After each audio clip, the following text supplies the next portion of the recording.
those of you who might not know the beach, we were located over at Vassar College, and we're doing all that construction now, trying to beautify the area and put something back in the community. We've been there for like 17 years.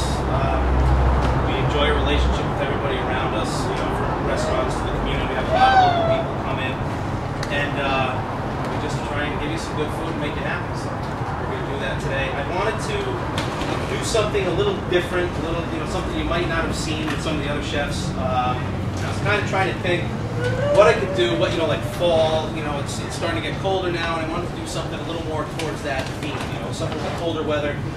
And I may have overextended my reach here, but we'll see how it goes. What I wanted to do for you today was a little bit of duck breast and some house-made gnocchis with walnuts, golden raisins, and blue cheese. Now this, you know, we featured duck a lot at the restaurant. I kind of wanted to do something that was, you know, kind of something you'll come and, you know, if you do end up coming, you'll find, and you know, you can say, I had that at the chef showcase here. All right, so everybody has a recipe in front of them. I touched on a bunch of different ways of, you know, preparing duck. I gave you a recipe there for a roast duck, a duck confit, which we do a lot at the restaurant, and a seared duck. What we're going to be doing today is a seared duck breast. And I mean, you can get this in Adams. You can have the butcher prepared for you. Basically, you know, it's just like a chicken breast, except it has a nice big layer of fat, or skin, rather. So what we want to do is, first we're going to start by making a little spice rub to kind of, you know, add a little bit more flavor into it. And then we're going to render out all the fat from the breast to make the skin nice and crunchy, because if you don't render it out, it gets a little chewy. It's very unpalatable. People end up not liking it. So that's, I feel personally, that's where a lot of people have their aversions to food. They've had it prepared incorrectly in the past, and now they're just like, get it away and not touch it. So we'll try and do it up pretty good for you here. What I'm doing now is I'm just toasting up. These are star anise right here. Look like little stars or shells. I have a little bit of fennel seed in there, a little coriander, and a little bit of black pepper. And what we're doing here is we're toasting them. Kind of draw out some of those essential oils that are going to give us a lot of flavor when we add it to the duck breast. Okay? Now you got to be careful not to burn it, and then we'll go right into a spice grinder. Okay? Does anybody have a spice grinder at their house? Yeah? You use it a lot? Yeah? Good. Whole spices are really the best way to go. What I'm going to do is add just a little bit of ground cumin, ground nutmeg, and a little bit of ground allspice, just to give it that real, like, fall, autumn flavor. Sorry? This is actually a coffee grinder, and the parsley has a little bit too much water in it. So what it'll do is it'll just make like a green-brown mush, which I really want. What we're going to do here, well, this is my lovely assistant James, by the way. So we're just going to season these up a little bit, just a little bit of salt. Okay. And then we'll take that rub and go right on the meat of the breast.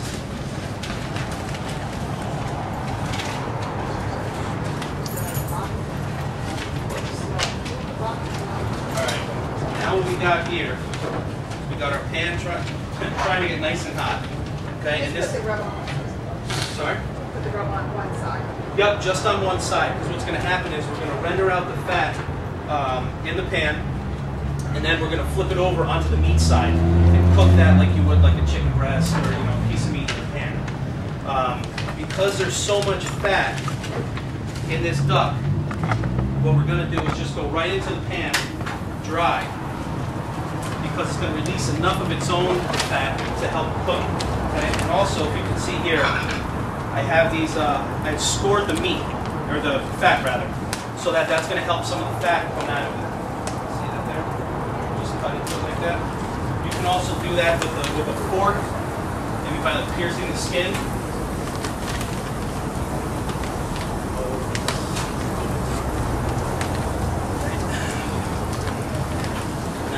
Let that go for a couple minutes.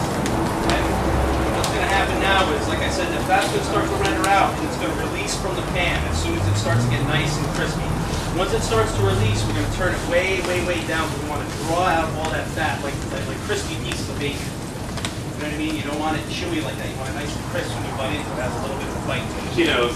Yeah. Crispy bacon. Yeah.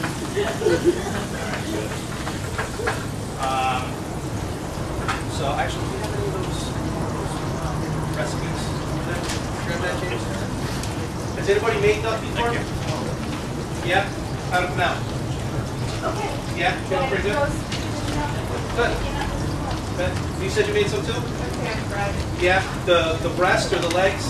The bread. The breast, yeah. The breasts are a lot easier to work with than the legs.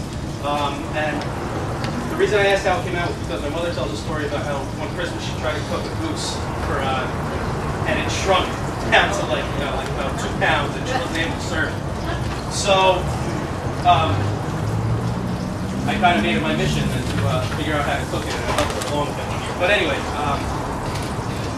the recipe for the roasting on here, while these are rendering, I'm just going to talk about this a little bit. The key to it, again, is like kind of getting all that fat out of it. I mean, you really want the skin nice and crispy, like a chicken would be when it comes out of the oven.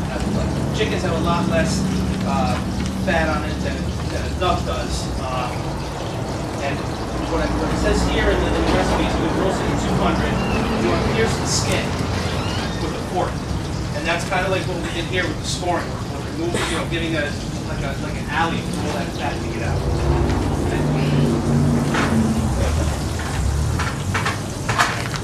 These breasts are going to release a lot into the pan, so you just want to drain them as they release. Okay. Can you use the duck fat to saute vegetables? Absolutely, absolutely. It's probably not the healthiest thing, but it tastes amazing. It's a trade-off. A lot of places, and we've done this before in the past, where we've done French fries with duck fat. It tastes awesome. Again, they're probably not the greatest thing for you. But yeah, we do that a lot. There's also a classical dish called Tomzana, which is a classical French presentation of potatoes, and it's like a potato gratin. It's layered, and they use duck fat instead of the milk over the cream. So you can use it for a lot of stuff, and it tastes great. It's going to be an extra couple minutes on the on the arc trainer. So, yeah, a couple hours. All right. So yeah, these duck are starting to brown up, starting to get a little crisp. They need a couple more minutes in here. So you wait until the crispy. Say again? Wait until it's very crispy. You gotta let it go nice and, like, you want to go low and slow. And what the fat's gonna do is act like an insulator to the rest of the meat.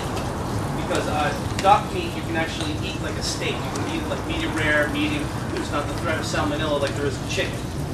So you can cook it to like a medium rare, and it actually eats a lot better because it's very lean meat.